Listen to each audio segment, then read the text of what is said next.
Soal Bahasa Indonesia kelas 4, semester 1 Kurikulum Merdeka, bab 1 sudah besar.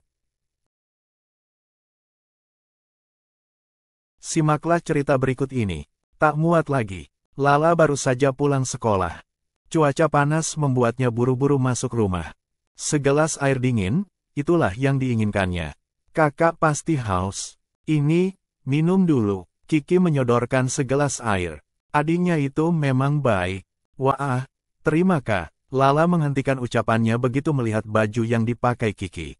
Itu baju biru polkadot favoritnya. Kenapa kamu memakai bajuku? Lala bertanya dengan kesal. Kata ibu, baju ini untukku. Kakak kan sudah tidak pernah lagi memakainya. Jawab Kiki bingung. Kata ibu, baju ini untukku. Kakak kan sudah tidak pernah lagi memakainya. Jawab Kiki bingung. Tidak pernah kupakai bukan berarti boleh diambil. Lala mulai marah. Ayo, ganti bajumu. Tapi, baju ini pas untukku. Kiki mengelak. Pasti sudah kekecilan untuk Kak Lala. Tidak, ini bajuku, bukan bajumu. Lala berkeras. Akhirnya, Kiki mengalah. Lala mendapatkan kembali bajunya. Langsung saja Lala ke kamar untuk berganti pakaian. Kiki mengikutinya. Tidak, ini bajuku, bukan bajumu. Lala berkeras. Akhirnya, Kiki mengalah. Lala mendapatkan kembali bajunya. Langsung saja Lala ke kamar untuk berganti pakaian. Kiki mengikutinya. Masih cukup. Lala berdiri di depan cermin. Kenapa belakangan ini aku tidak pernah memakainya, ya? Lala terus mematut diri. Awalnya tidak ada masalah, tetapi lama-lama Lala merasa gerah. Dia juga sulit bernapas dengan lega. Kulitnya mulai terasa gatal. Lala lalu berusaha menggaruk punggungnya. Brit, Kak, baju kakak sobek. Kiki berteriak. Lala terdiam. Dengan sedih dia meraba bagian baju yang sobek.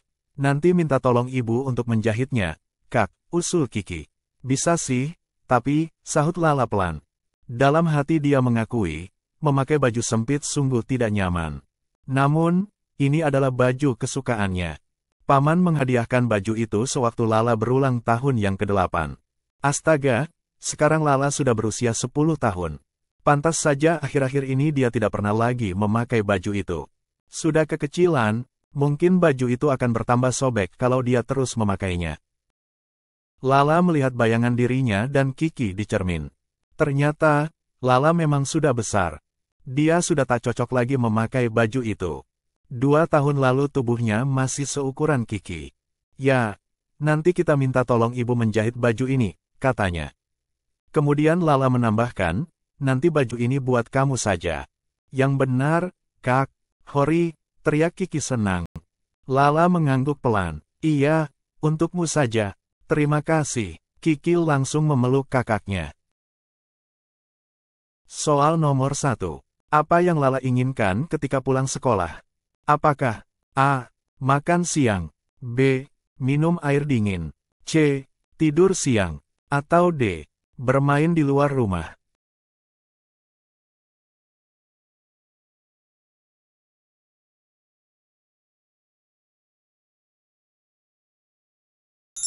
Jawabannya yang B. Soal nomor 2. Mengapa Lala marah kepada Kiki? Apakah A. Kiki tidak membantunya belajar, B. Kiki memakai baju favoritnya, C. Kiki meminjam buku tanpa izin, atau D. Kiki tidak mengerjakan tugas?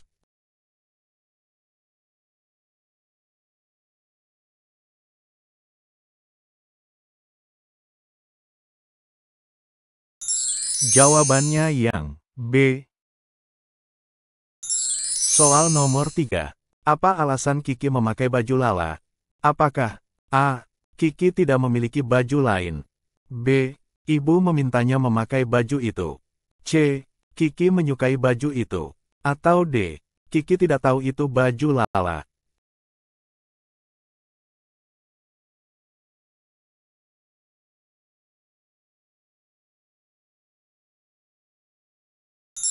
Jawabannya yang B. Soal nomor 4. Apa yang dirasakan Lala saat mengenakan baju sempit? A. Nyaman, B.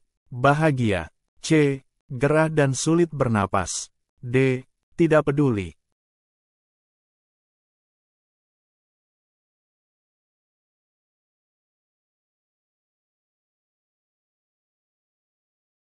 Jawabannya yang C.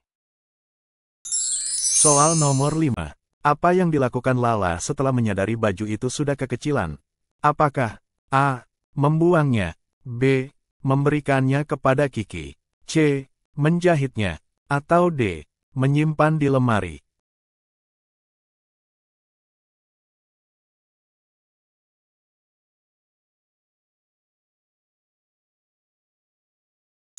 Jawabannya yang B. Soal nomor 6. Apa yang dilakukan Kiki setelah Lala marah? Apakah A. Mengambil baju lain, B. Pergi dari rumah, C. Mengalah dan mengganti bajunya, atau D. Mengadukan kepada ibu?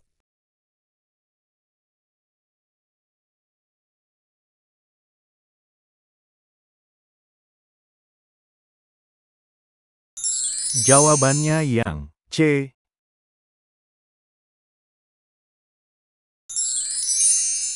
Soal nomor 7. Apa yang dikatakan Lala saat melihat baju yang sobek? Apakah A. Tidak apa-apa, aku akan menjahitnya, B. Baju ini harus dibuang, C. Aku harus membeli baju baru, atau D. Ini baju kesukaanku, aku tidak mau membuangnya? Jawabannya yang A. Soal nomor 8. Berapa usia Lala saat baju itu diberikan oleh paman? Apakah A. 8 tahun, B. 6 tahun, C. 10 tahun, atau D. 12 tahun?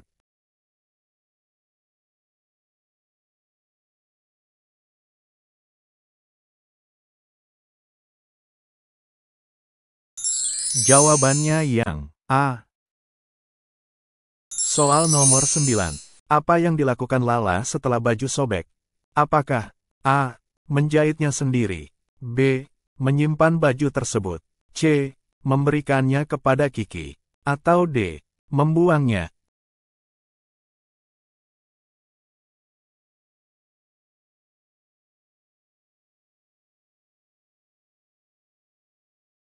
Jawabannya yang C. Soal nomor 10. Apa yang dirasakan Kiki di akhir cerita? Apakah A. Marah, B. Sedih, C. Senang, atau D. Bingung?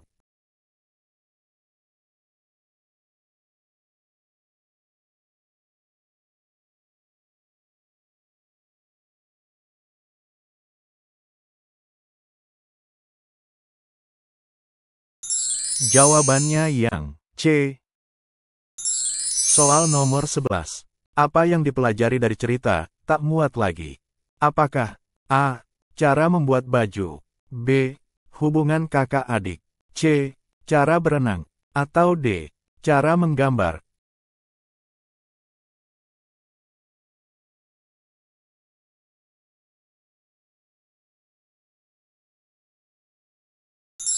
Jawabannya yang B.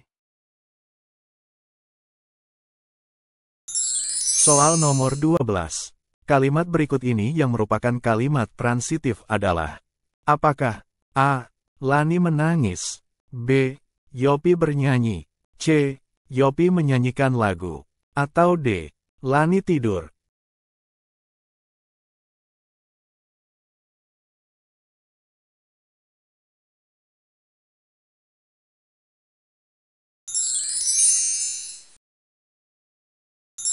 Soal nomor 13. Kalimat berikut ini yang merupakan kalimat intransitif adalah: apakah A. Ibu memetik jambu, B. Kiki mengelak, C. Ayah membeli buku, atau D. Siti menyapu halaman?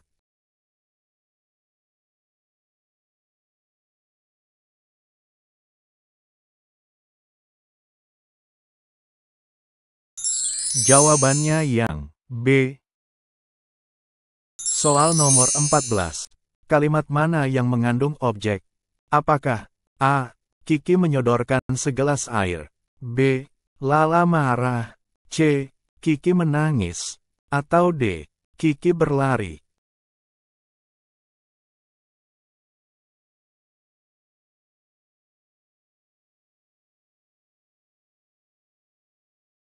Jawabannya yang A.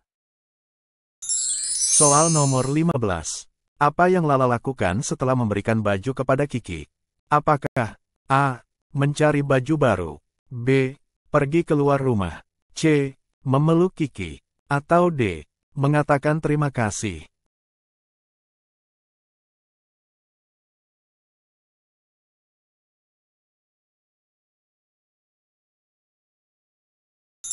Jawabannya yang C. Simaklah cerita berikut ini. Suka dan tidak suka. Arisan keluarga adalah hari yang ditunggu-tunggu Ardi. Saat arisan, para om dan tante datang bersama anak-anak mereka. Ini berarti Ardi bisa bermain bersama sepupu-sepupunya itu. Sepupu adalah saudara senenek atau saudara misan. Awalnya mereka memainkan kartu permainan milik Rio. Ternyata Rio memiliki banyak sekali kartu permainan. Hobiku memang mengoleksi kartu permainan, kata Rio. Mulailah yang lain juga menceritakan hobi masing-masing. Lita suka membaca. Buku cerita miliknya sudah puluhan. Bobby si kecil dengan malu-malu menunjukkan kaos kaki warna-warni yang dipakainya. Mengumpulkan kaos kaki adalah kesukaannya. Taraf suka menggambar. Aku selalu membawa krayon dan buku gambar kemana-mana, kata Taraf sambil menunjukkan gambar yang sedang dibuatnya. Ardi terdiam. Apa, ya, hobinya? Hampir saja Ardi mengira dia tidak punya hobi. Ketika Derry menceritakan pengalaman pertama yang membuatnya suka berenang, Ardi segera ingat. Aku suka memelihara kura-kura, serunya. Di halaman samping ada dua. Segera saja sepupunya ribut ingin melihat kura-kura Ardi, kecuali Bobby. Bobby takut dengan kura-kura. Taraf tidak suka kura-kura, tetapi dia tetap ikut berjalan ke halaman. Tahu-tahu Rio menjerit ketakutan. Itu, teriaknya menunjuk ke arah tanaman. Bahunya berguncang, dia mulai menangis. Setelah dilihat, ternyata yang ditunjuk Rio adalah laba-laba besar yang bersarang di antara pohon mangga dan tanaman. Laba-laba itu baik, kok, kata Ardi. Aku membiarkannya di sana supaya dia menangkap nyamuk-nyamuk yang ada di taman. Namun, tangisan Rio makin keras dan tak terkendali.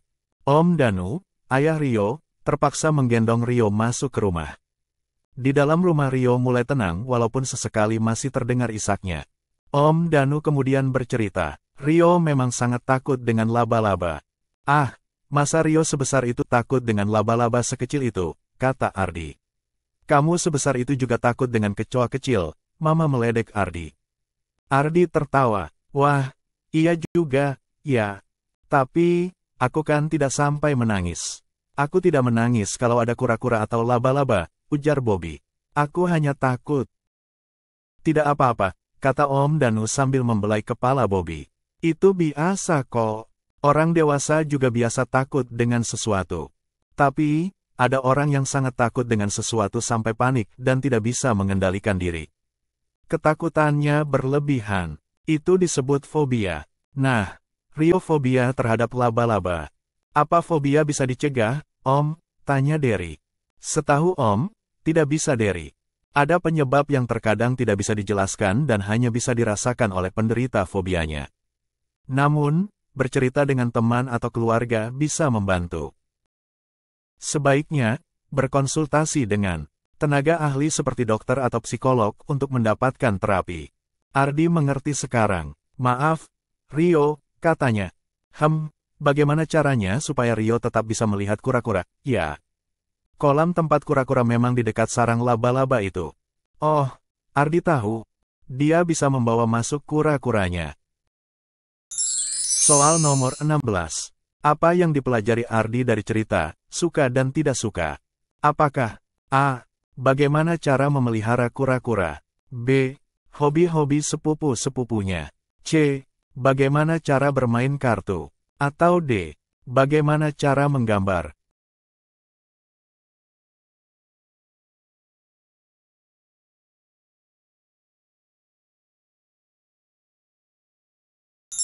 Jawabannya yang B. Soal nomor 17. Apa yang menyebabkan Rio ketakutan dalam cerita, suka dan tidak suka? Apakah A. Kura-kura, B. Kaos kaki, C. Laba-laba, atau D. Buku?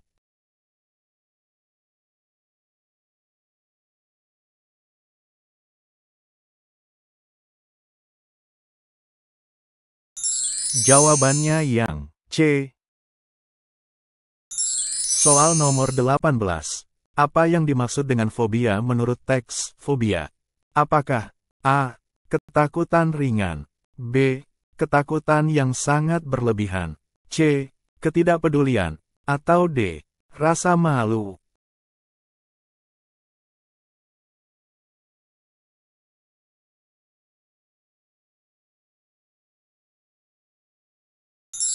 Jawabannya yang B. Soal nomor 19.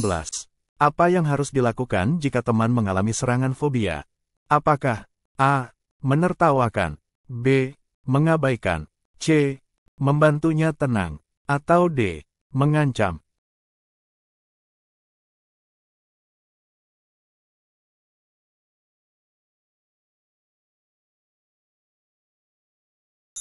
Jawabannya yang C.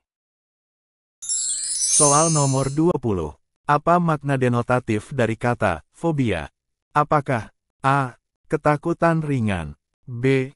Ketakutan yang sangat berlebihan, C. Ketidaksukaan, atau D. Kegembiraan?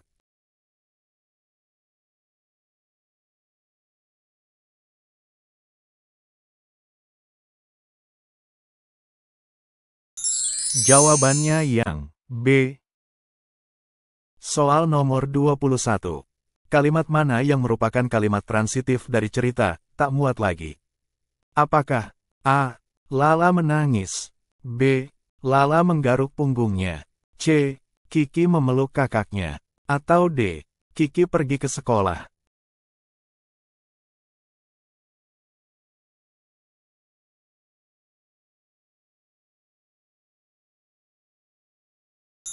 Jawabannya yang C. Soal nomor 22. Kalimat mana yang merupakan kalimat intransitif dari cerita, tak muat lagi? Apakah A. Lala mematut diri, B. Kiki menyodorkan air, C. Lala melihat bayangan dirinya, atau D. Lala mengganti bajunya?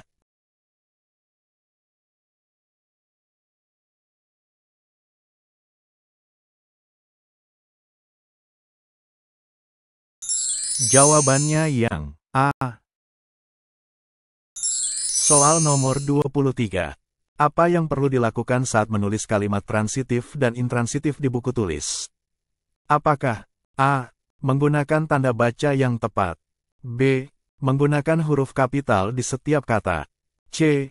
Menulis dengan cepat, atau D. Menulis dengan huruf miring?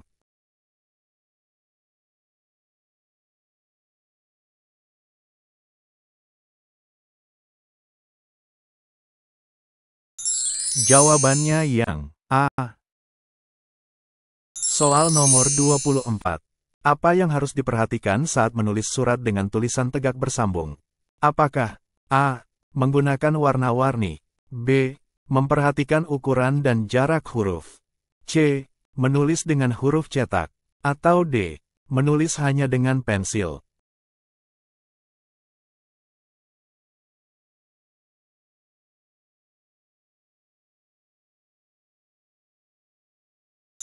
Jawabannya yang B. Soal nomor 25. Apa tujuan dari membuat kotak kamus dalam proyek kamus? Apakah A. Untuk menghias kelas, B. Untuk memahami kosakata baru, C. Untuk mempraktikkan menggambar, atau D. Untuk menyimpan buku-buku?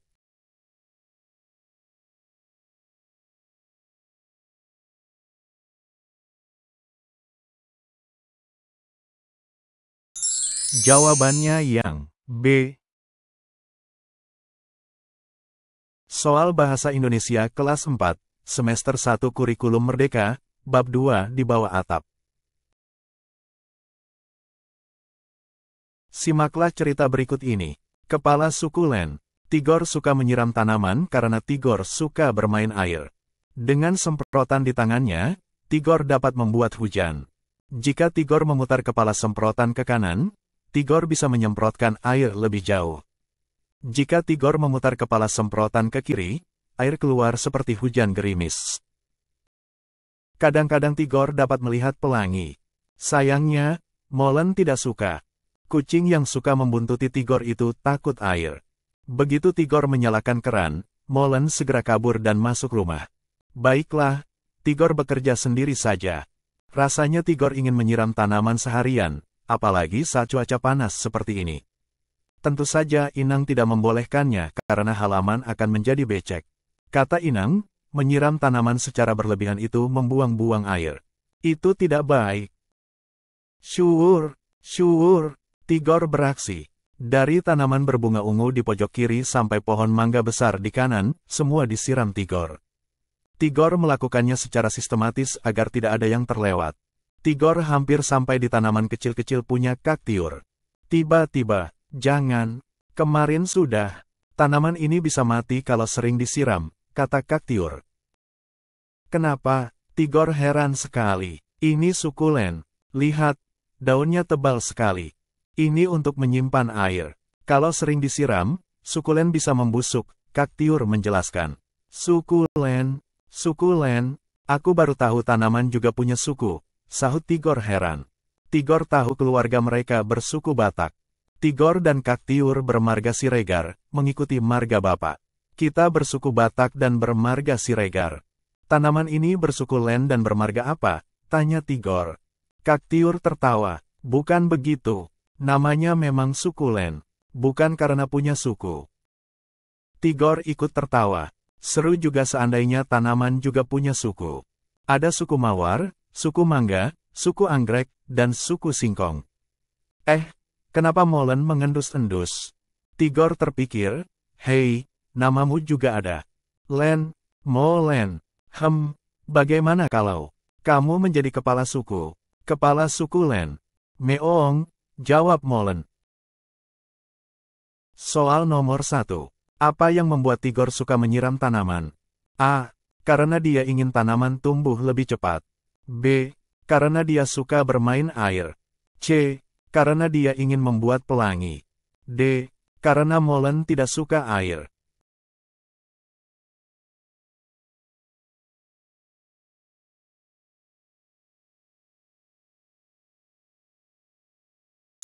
Jawabannya yang B.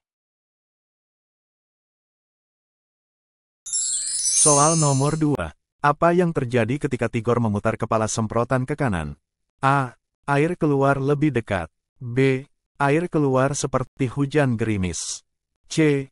Air keluar lebih jauh. D. Pelangi muncul.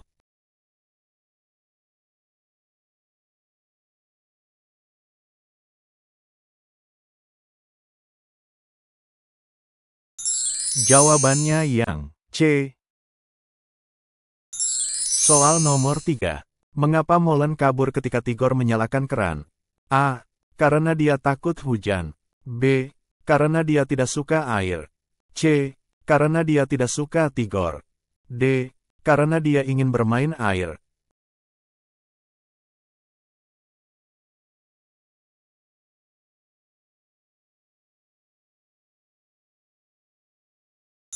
Jawabannya yang B. Soal nomor 4. Apa yang dikatakan Inang tentang menyiram tanaman secara berlebihan? A. Itu membuang-buang air. B. Itu membuat tanaman tumbuh lebih baik. C. Itu membuat halaman lebih indah. D. Itu membantu tanaman berbunga.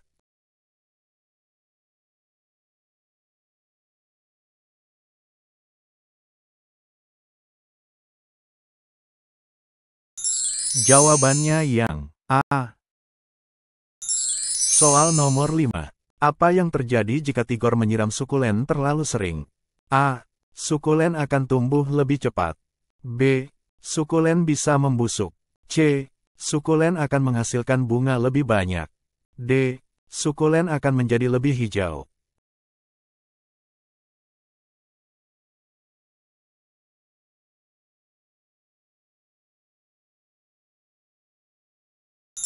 Jawabannya yang B. Soal nomor 6. Apa arti kata sukulen dalam konteks cerita? A. Sejenis tanaman berdaun tebal. B. Nama kucing Tigor. C. Panggilan untuk ibu dalam bahasa Batak. D. Tempat keluar air.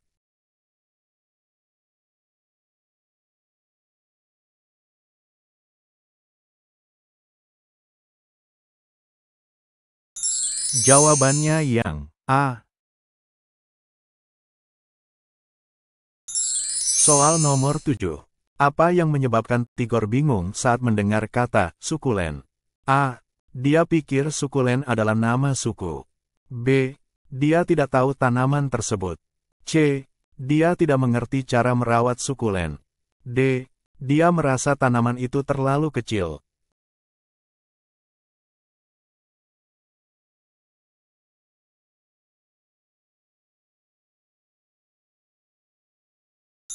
Jawabannya yang A. Soal nomor 8. Apa yang diusulkan Tigor tentang nama molen? A. Kepala suku Len.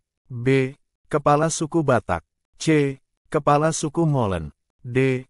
Kepala suku Siregar.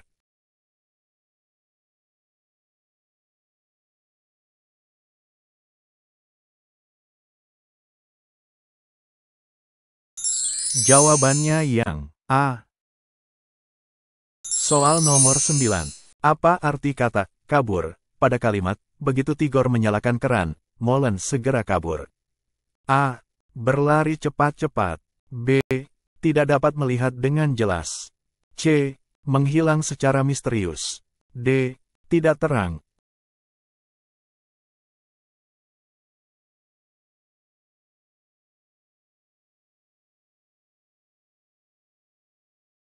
Jawabannya yang A.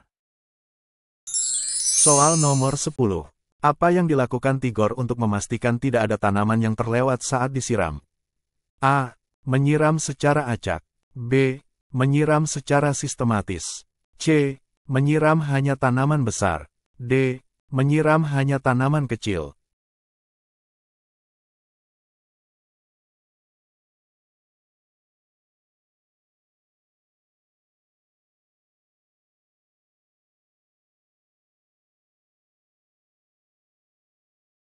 Jawabannya yang B. Soal nomor 11. Apa yang dimaksud dengan marga dalam cerita? A. Nama jenis bunga. B. Kelompok kekerabatan. C. Panggilan untuk ibu. D. Tempat keluar air.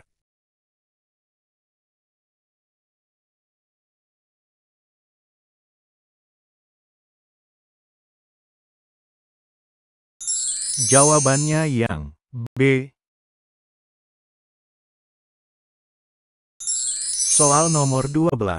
Apa kata yang tepat untuk diisi pada kalimat Tigor titik-titik tanaman setiap hari? A. Menyiram. B. Mengir. C. Membuka. D. Meniup.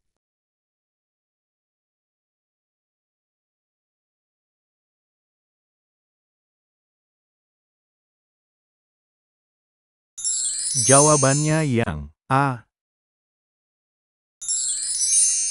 Soal nomor 13. Apa yang harus dilakukan untuk menyiram tanaman sukulen agar tidak membusuk? A. Menyiramnya dengan banyak air. B. Menyiramnya secara berlebihan. C. Menyiramnya sedikit-sedikit. D. Tidak menyiramnya sama sekali.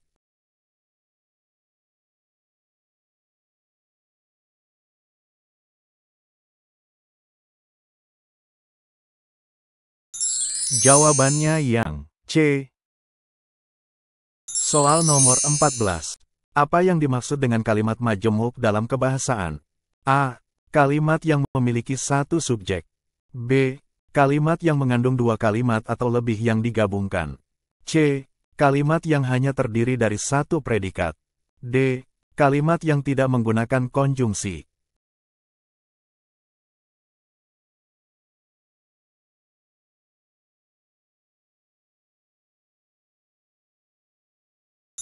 Jawabannya yang B.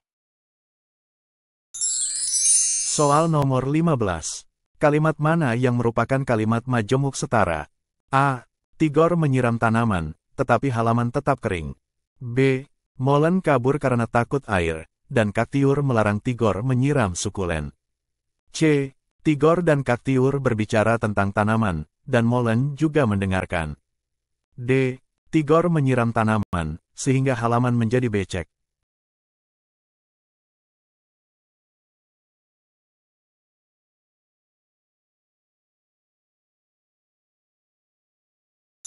Jawabannya yang A.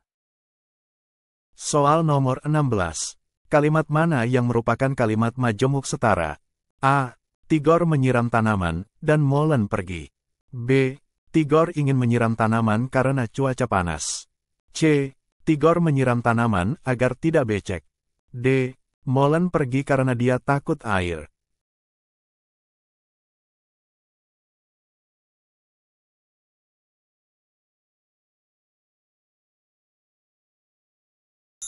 Jawabannya yang A. Simaklah cerita berikut ini. Ada vampir di rumah ini.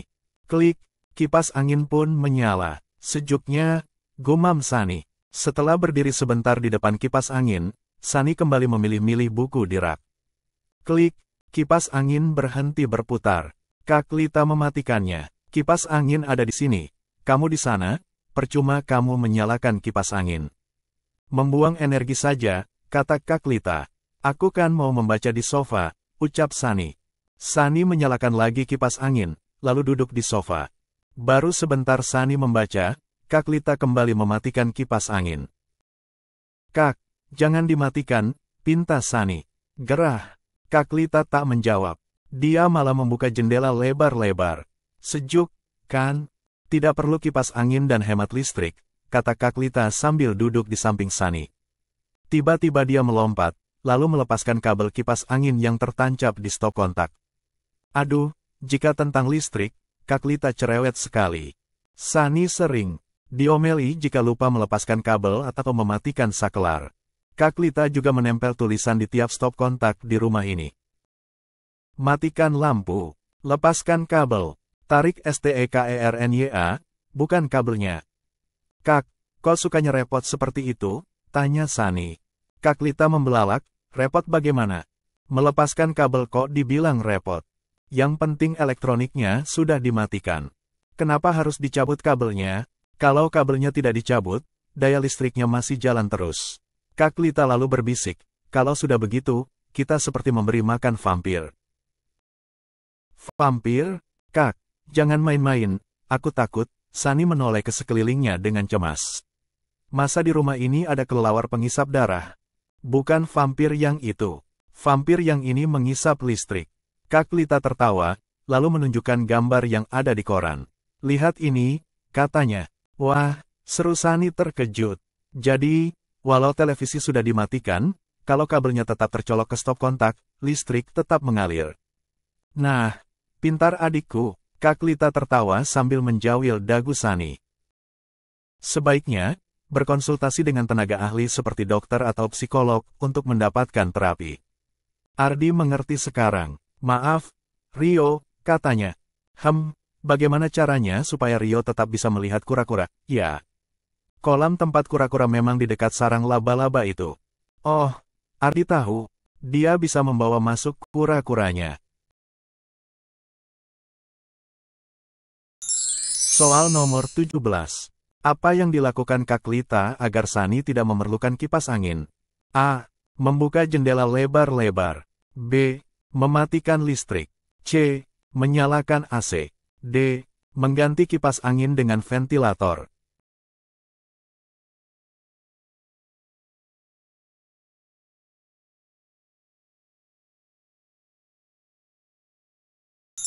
Jawabannya yang A. Soal nomor 18. Apa alasan Kak Lita tidak suka menggunakan kipas angin? A. Kipas angin membuat udara menjadi kering. B. Kipas angin membuang energi. C. Kipas angin membuat ruangan menjadi panas. D. Kipas angin tidak efektif dalam menghemat listrik.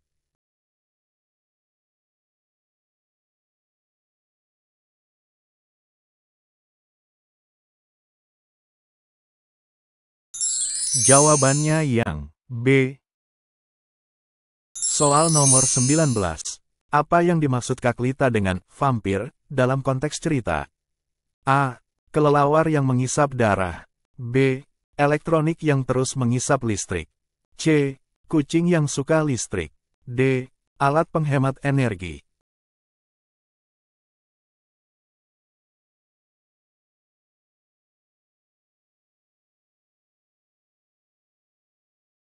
Jawabannya yang B. Soal nomor 20. Apa yang terjadi jika kabel elektronik tidak dicabut menurut Kak Lita? A. Listrik akan berhenti mengalir. B. Listrik akan mengalir terus. C. Energi akan terhemat. D. Kabel akan rusak.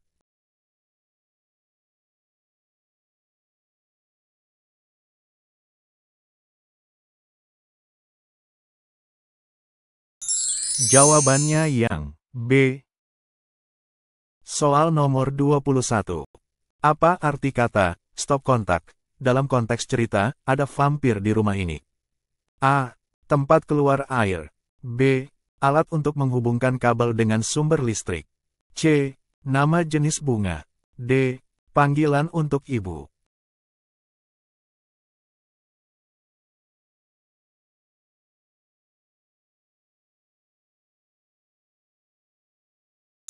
Jawabannya yang B.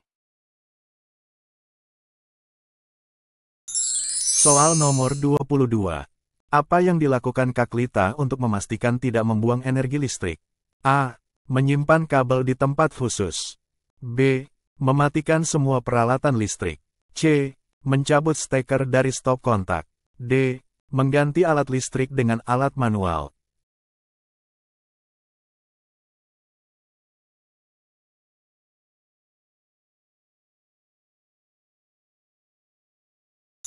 Jawabannya yang C.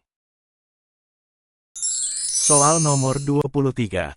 Apa yang dilakukan Sani saat tidak ada listrik? A. Menggunakan lampu minyak. B. Menggunakan lilin. C. Membaca di luar ruangan. D. Menggunakan penerangan dari ponsel.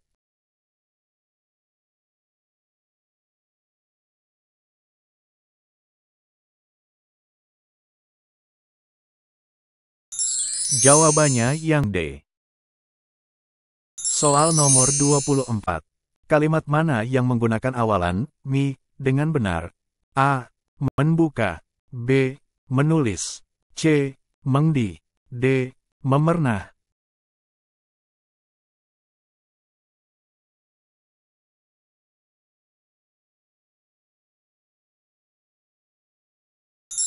Jawabannya yang B. Soal nomor 25.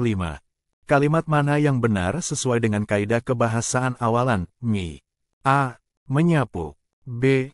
Mengsapu. C. Memsapu. D. Menyapu.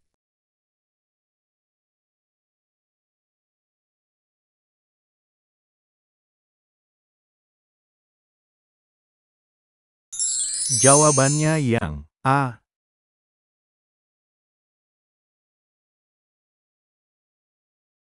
Soal Bahasa Indonesia kelas 4 semester 1 Kurikulum Merdeka. Bab 3 Lihat sekitar.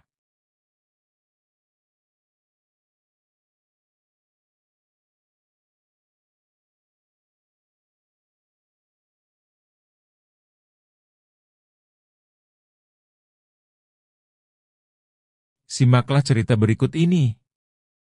Awas! Aduh! Lampu lalu lintas sudah berganti kuning. Rudi tahu dia harus bersiap-siap untuk berhenti. Rudi berangkat lebih pagi. Kelompoknya piket hari ini.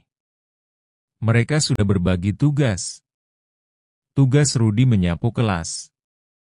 Rudi tidak sabar menunggu lampu. Lalu lintas di depannya berganti hijau. Rasanya sungguh lama. Sudah tidak ada kendaraan lagi dari sebelah kanan dan kiri. Jalan di depannya kosong. Ah, aman, pikir Rudi. Dia mengayuh pedal dan bersiap untuk melaju sekencang-kencangnya. Tiba-tiba, teet, bunyi klakson memekakkan telinga. Sebuah sepeda motor tiba-tiba melaju mendekatinya. Rudy sangat terkejut, tetapi dia sigap mengerem. Pengendara sepeda motor juga mengerem, tetapi dia terjatuh. Untunglah, pengendara sepeda motor itu tidak terluka. Sepeda motornya juga tidak rusak. "Kamu tidak apa-apa?" seorang ibu bertanya kepada Rudy. "Kenapa kamu sudah maju?" "Di sebelah sana lampu lalu lintas masih hijau, berarti di sini masih merah," kata pengendara sepeda motor dengan kesal. "Itu berbahaya." "Sudah, sabar.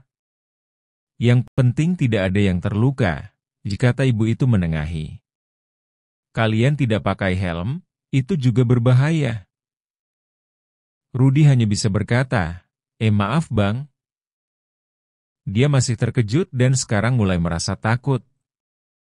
"Hati-hati, ya, nak," pesan ibu itu. Untunglah, pengendara sepeda motor itu tidak terluka. Sepeda motornya juga tidak rusak. "Kamu tidak apa-apa?" seorang ibu bertanya kepada Rudy. Rudy mendengar suara klakson dari arah belakang. Makna kata klakson memiliki arti. A. Lampu. B. Bel sepeda. C. Bunyi kendaraan. D. Jalur kendaraan.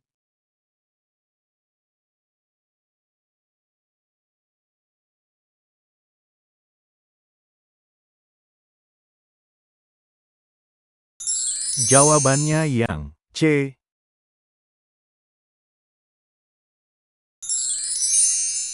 Rudy merasa lelah setelah mengayuh sepedanya jauh-jauh. Sinonim kata mengayuh memiliki arti yang mirip dengan A. Melangkah. B. Mengemudi. C. Memutar. D. Mengayunkan.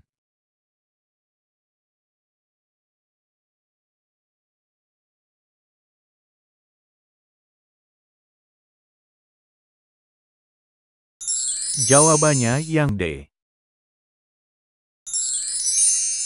Polisi lalu lintas yang sigap membantu pejalan kaki. Makna kata sigap memiliki arti A. Ceroboh. B. Siap siaga. C. Cepat marah. D. Berisik.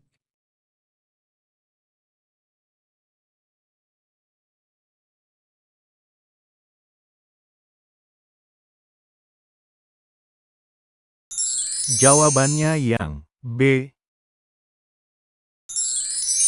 Saat lampu merah, pengemudi sepeda motor langsung mengerem. Makna kata kerja mengerem berarti A. Menggerakkan kendaraan. B. Menghentikan kendaraan. C. Menyalakan lampu. D. Menghidupkan mesin.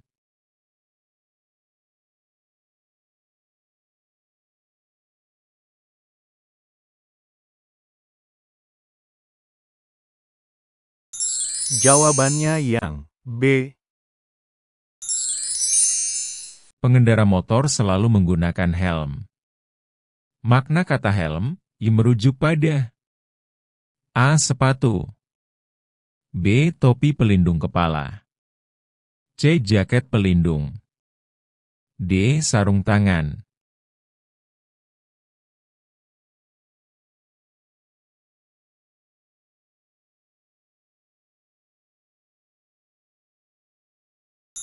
Jawabannya yang B. Ketika lampu lalu lintas berwarna merah, pengendara berhenti. Lampu lalu lintas digunakan untuk A. Menunjukkan arah angin. B. Mengatur waktu istirahat. C. Mengatur jalannya kendaraan. D. Mengukur kecepatan kendaraan.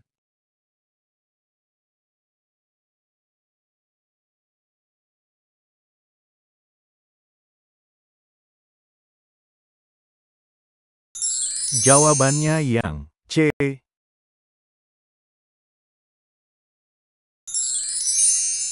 Di manakah Rudi berada ketika cerita ini terjadi? A. Di lapangan. B. Di jalan raya. C. Di sekolah. D. Di taman.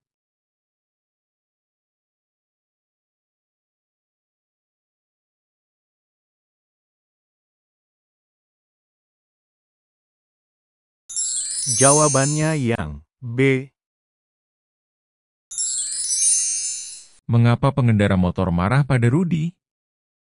A. Karena Rudi berlari. B. Karena Rudi tiba-tiba berhenti di tengah jalan. C. Karena Rudi membunyikan klakson. D. Karena Rudi menyeberang jalan.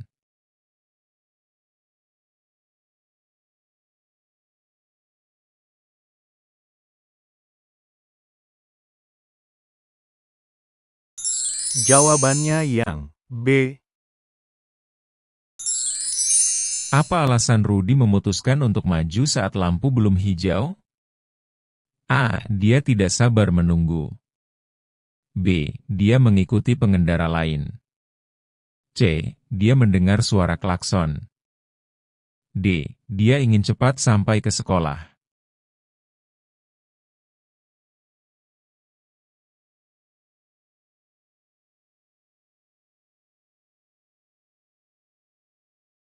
Jawabannya yang C. Bagaimana perasaan Rudi setelah kejadian dengan pengendara motor? A. Bahagia. B. Marah. C. Menyesal. D. Penasaran.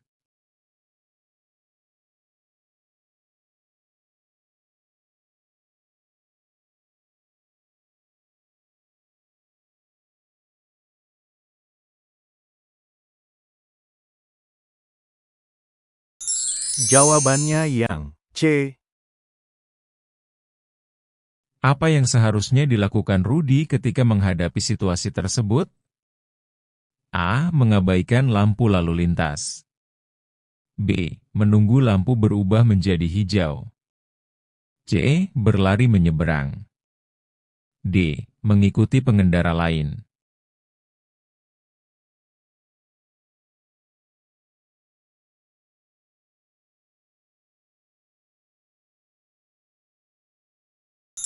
Jawabannya yang B.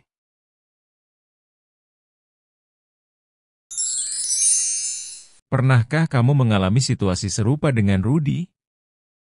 Apa yang kamu lakukan? A. Mengabaikan pengalaman itu. B. Berhenti dan menunggu lampu hijau. C. Menyeberang tanpa melihat. D. Menunggu di rumah.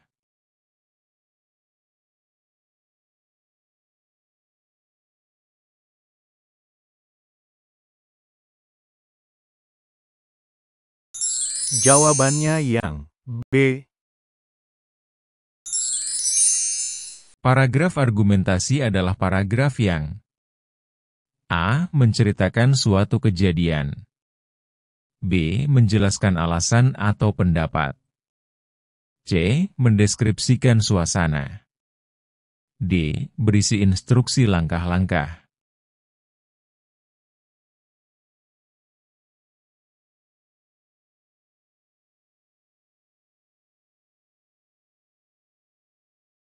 Jawabannya yang B.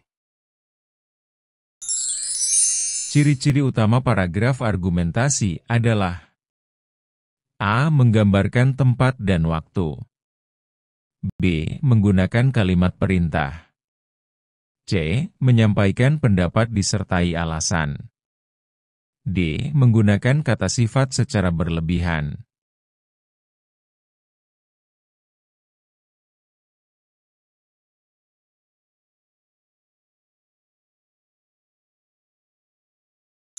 Jawabannya yang C.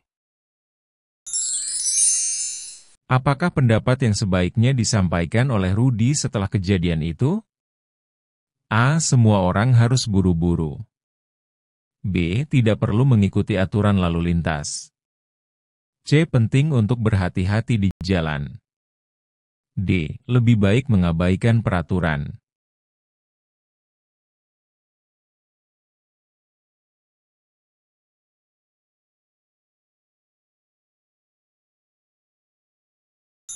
Jawabannya yang C.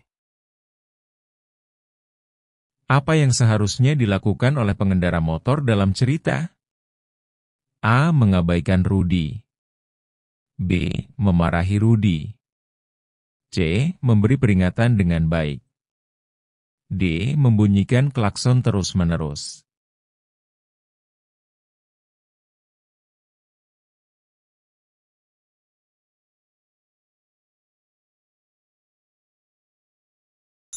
Jawabannya yang C.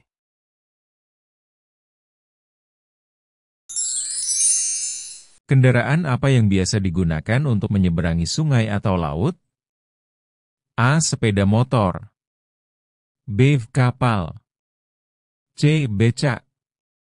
D. Sepeda.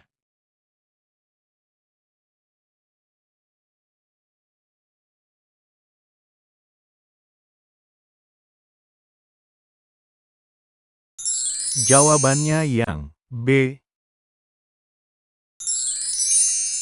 Kendaraan yang disebut dokar adalah jenis kendaraan yang ditarik oleh A. Motor. B. Kuda. C. Sepeda. D. Mobil.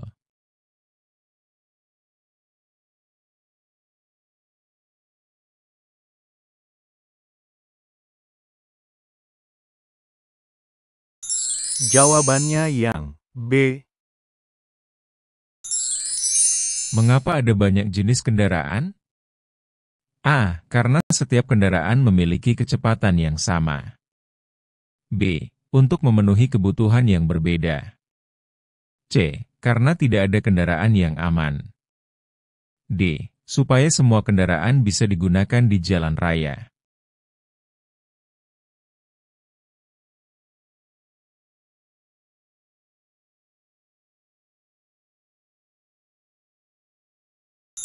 Jawabannya yang B.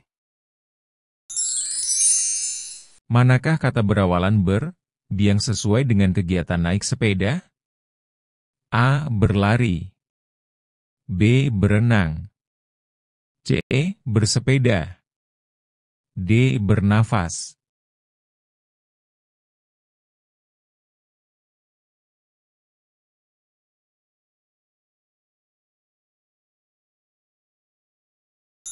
Jawabannya yang C.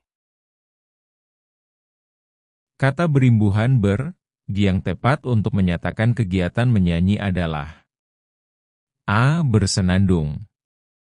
B. Berdansa. C. Berbaring. D. Berbicara.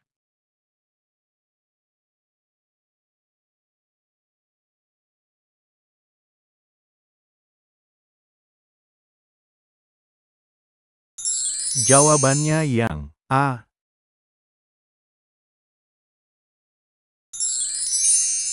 Dalam kalimat, kata ber, yang sesuai untuk menyatakan pakaian adalah A. Berkaos.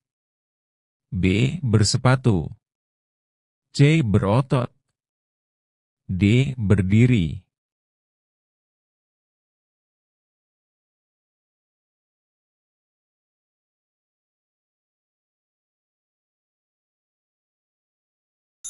Jawabannya yang B. Kata berimbuhan ber, yang tepat dalam kalimat dia selalu, di pagi hari, adalah A. Berlari. B. Bermain. C. Berbohong. D. Bersantai.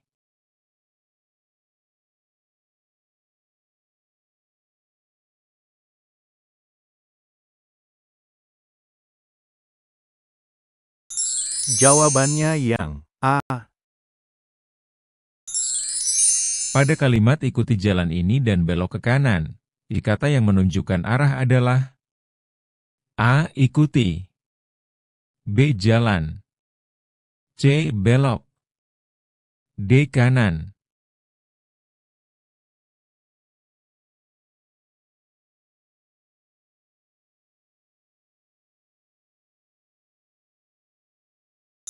Jawabannya yang D. Untuk menulis deskripsi rute perjalanan, kalimat mana yang sesuai? A. Naik ke atas pohon dan berjalan di sana.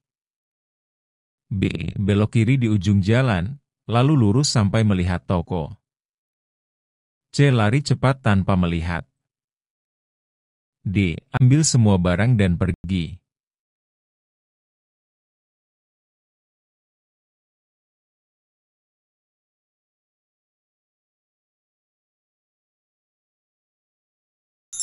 Jawabannya yang B.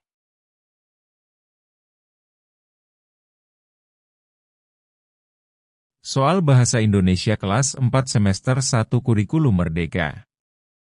Bab 4. Meliuk dan menerjang.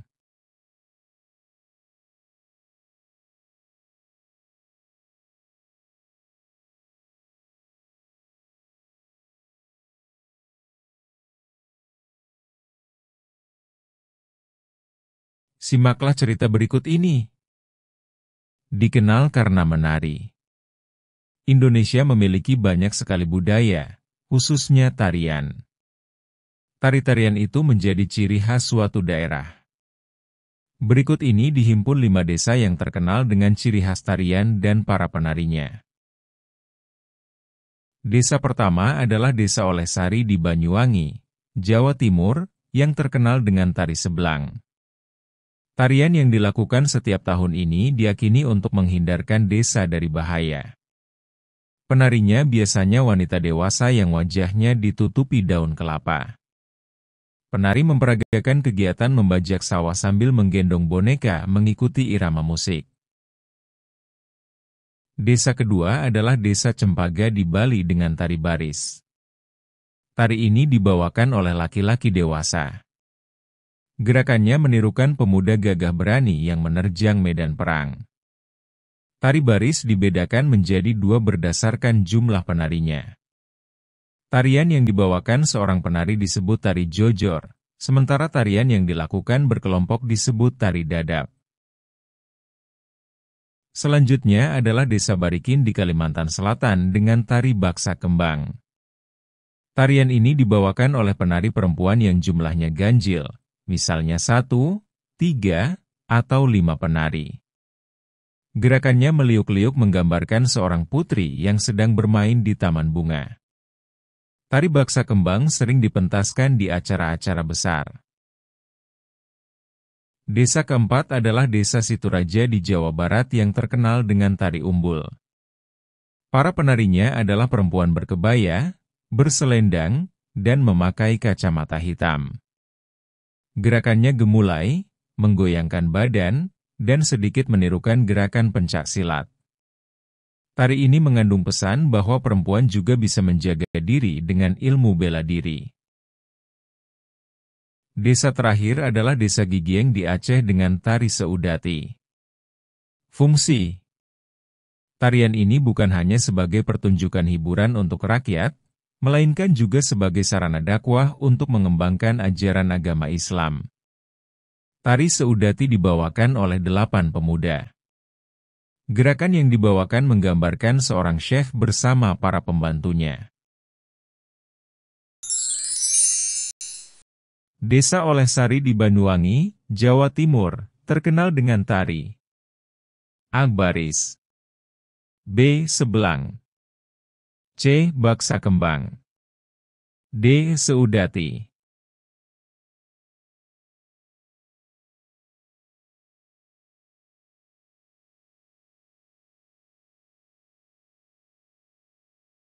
Jawabannya yang B.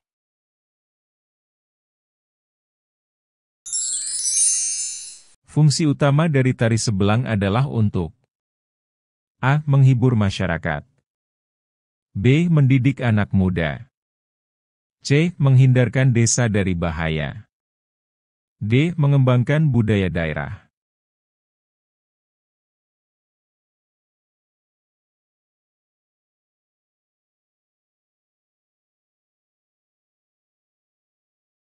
Jawabannya yang C.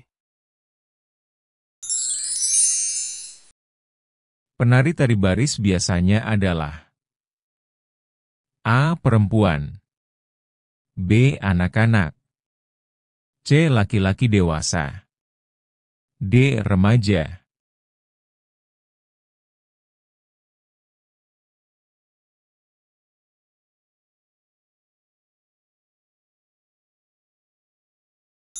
Jawabannya yang C. Tari baris dibedakan menjadi dua berdasarkan jumlah penarinya, yaitu A. Jojor dan dadap, B. Baksa dan kembang, C. Olesari dan sebelang, D. Seudati dan baksa.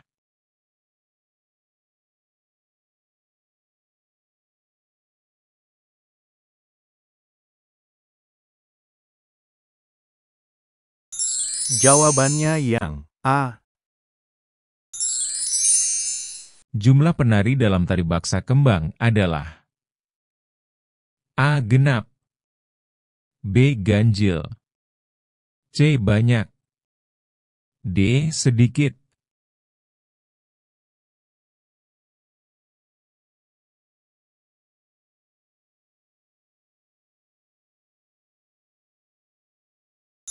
Jawabannya yang B. Tari baksa kembang menggambarkan seorang putri yang sedang A. Berperang, B. Mempersiapkan pesta, C. Bermain di taman bunga, D. Menari di tepi pantai.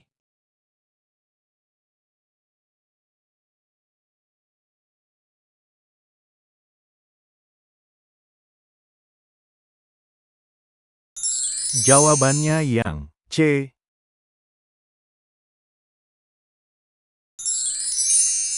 Tari umbul yang berasal dari Situraja, Jawa Barat, dibawakan oleh A. Laki-laki dengan pakaian perang, B. Perempuan dengan kebaya dan selendang, C. Anak-anak dengan pakaian adat, D.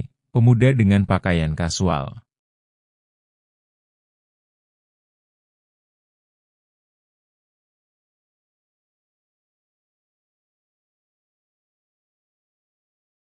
Jawabannya yang B.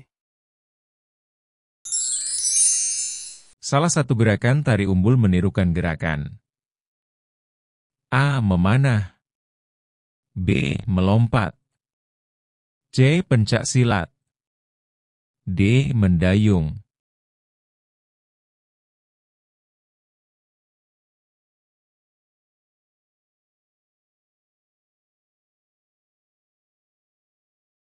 Jawabannya yang C. Tari Seudati berasal dari provinsi A. Bali, B. Aceh, C. Jawa Timur, D. Kalimantan Selatan.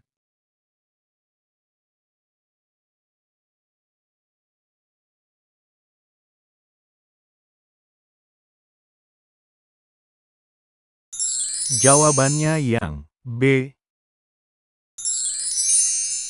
Tari Seudati memiliki makna penting sebagai A. Sarana hiburan semata, B. Latihan kebugaran, C. Sarana dakwah Islam, D. Latihan perang.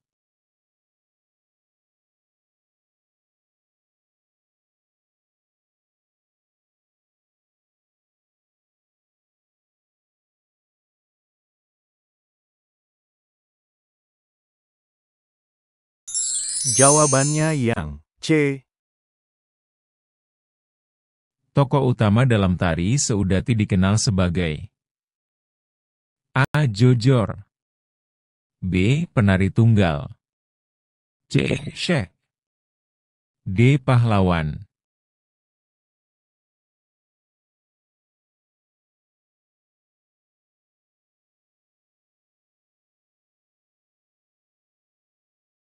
Jawabannya yang C.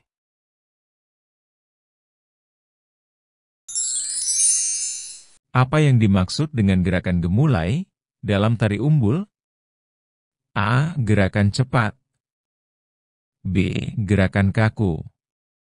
C. Gerakan lemah lembut. D. Gerakan acak.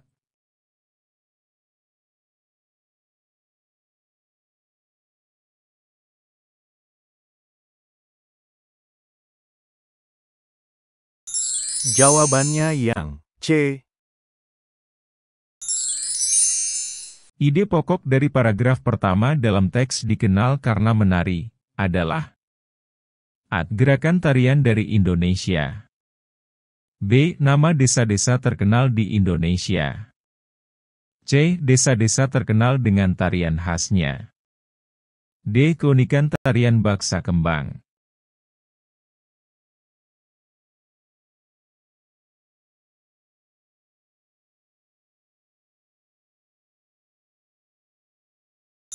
Jawabannya yang C.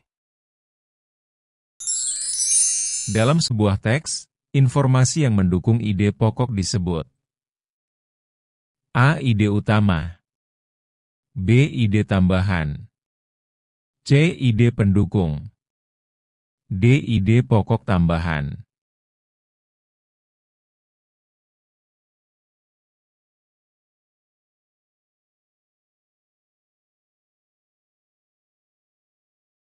Jawabannya yang C. Contoh kalimat yang bersifat persuasif adalah A. Orang Indonesia suka menari. B. Ayo, cintai budaya Nusantara kita. C. Desa Olehsari di Banyuwangi terkenal. D. Tari Seudati berasal dari Aceh.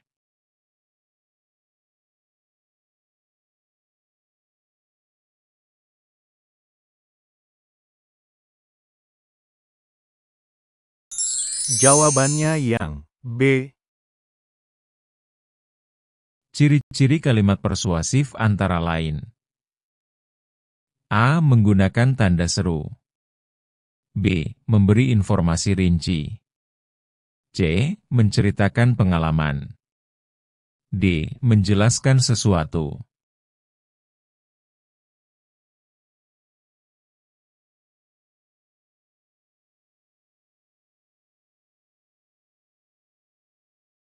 Jawabannya yang A.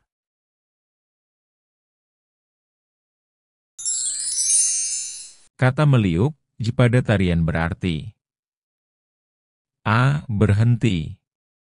B. Berjalan lurus. C. Berkeluk-keluk. D. Melompat.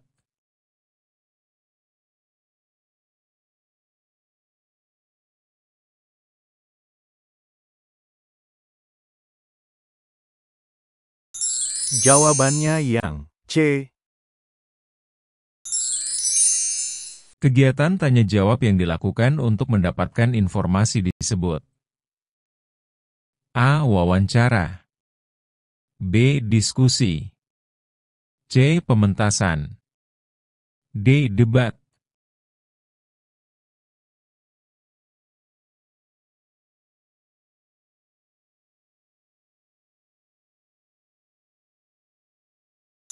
Jawabannya yang A. Orang yang menjawab pertanyaan dalam wawancara disebut A. Pewawancara. B. Pendengar. C. Narasumber. D. Penulis.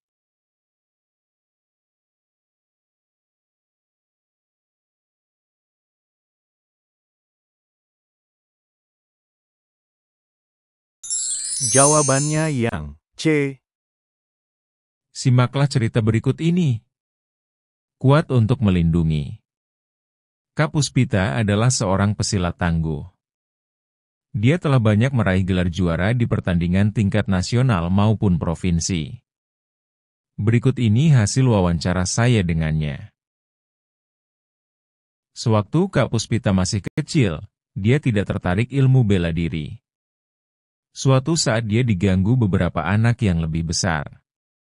Dia berusaha melawan, tetapi tidak bisa karena masih kecil. dia malah ditertawakan. Sejak itu dia memikirkan cara supaya bisa membela dirinya sendiri. Ketika masuk SMP, ada ekstrakurikuler pencaksilat. Dia segera mendaftar. Ternyata belajar silat itu asyik dan seru. Kak Puspita kemudian bergabung di sebuah perguruan silat. Awalnya Kak Puspita ingin menguasai silat supaya bisa melawan pengganggunya. Dia terpikir untuk suatu saat membalas perbuatan para pengganggunya. Namun, setelah mendalami silat, Kak Puspita jadi mengerti bahwa silat harusnya bukan untuk balas dendam. Silat justru untuk berteman dan melindungi. Kata Kak Puspita, di dalam gerakan pencaksilat terkandung banyak nilai luhur. Misalnya, dalam sikap pasang. Ada beberapa sikap pasang, biasanya dilakukan dengan tangan dalam keadaan terbuka, bukan mengepal. Artinya, silat itu bukan untuk berkelahi atau menyakiti. Kalau ada yang menyerang, hal pertama yang sebaiknya dilakukan adalah menghindar dan menangkis. Kalau dia masih menyerang, barulah kita patahkan gerakannya tanpa melukai. Manfaat yang dirasakan Kak Puspita setelah menekuni pencaksilat antara lain, tubuhnya menjadi lebih sehat dan bugar, lebih mudah berkonsentrasi, dapat banyak teman, serta menjadi orang yang lebih baik. Kak Puspita menjelaskan bahwa keberhasilannya dalam pertandingan-pertandingan adalah berkat disiplin dalam latihan. Kak Puspita mengatakan bahwa ini tidak hanya berlaku pada silat. Apapun yang kita lakukan, kalau kita lakukan dengan tekun dan sungguh-sungguh, pasti akan memberikan hasil yang baik. Selanjutnya, Kak Puspita berharap bahwa anak-anak seusia saya belajar ilmu bela diri, terutama silat. Pencaksilat adalah seni bela diri asli negara kita. Jadi, di samping mendapatkan banyak manfaat untuk diri sendiri, sekaligus juga melestarikan budaya bangsa Indonesia. Dalam teks kuat untuk melindungi, tokoh Kak Puspita adalah seorang A. Penari, B. Atlet lari, C. Pesilat, D. Penyanyi.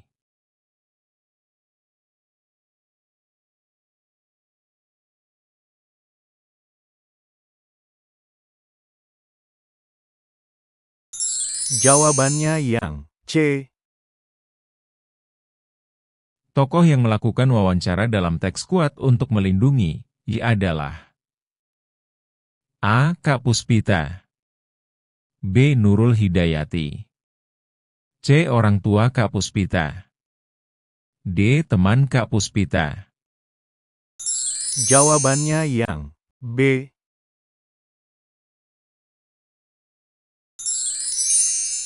Fungsi dari kalimat persuasif dalam sebuah poster adalah A. Memerintah orang untuk ikut, B. Meyakinkan orang agar tertarik, C. Mengajak orang agar menjauh, D. Menjelaskan sesuatu dengan detail.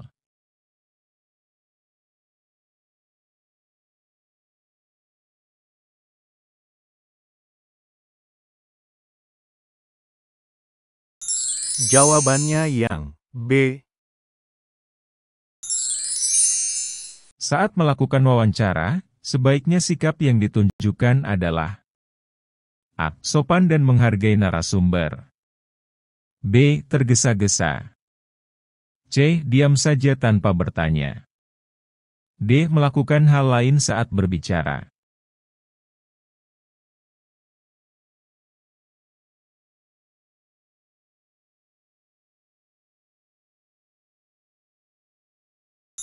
Jawabannya yang A. Teks wawancara harus ditulis dengan bahasa yang A. Biasa-biasa saja, B. Panjang dan rumit, C. Singkat, jelas, dan sopan, D. Tidak dipahami oleh pembaca.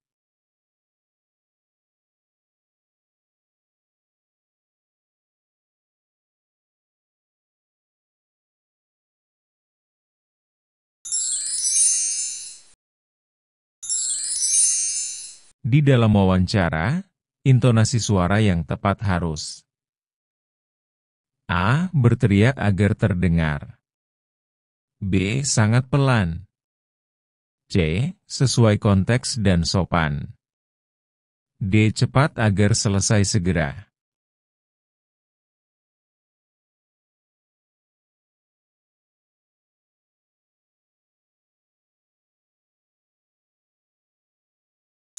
Jawabannya yang C.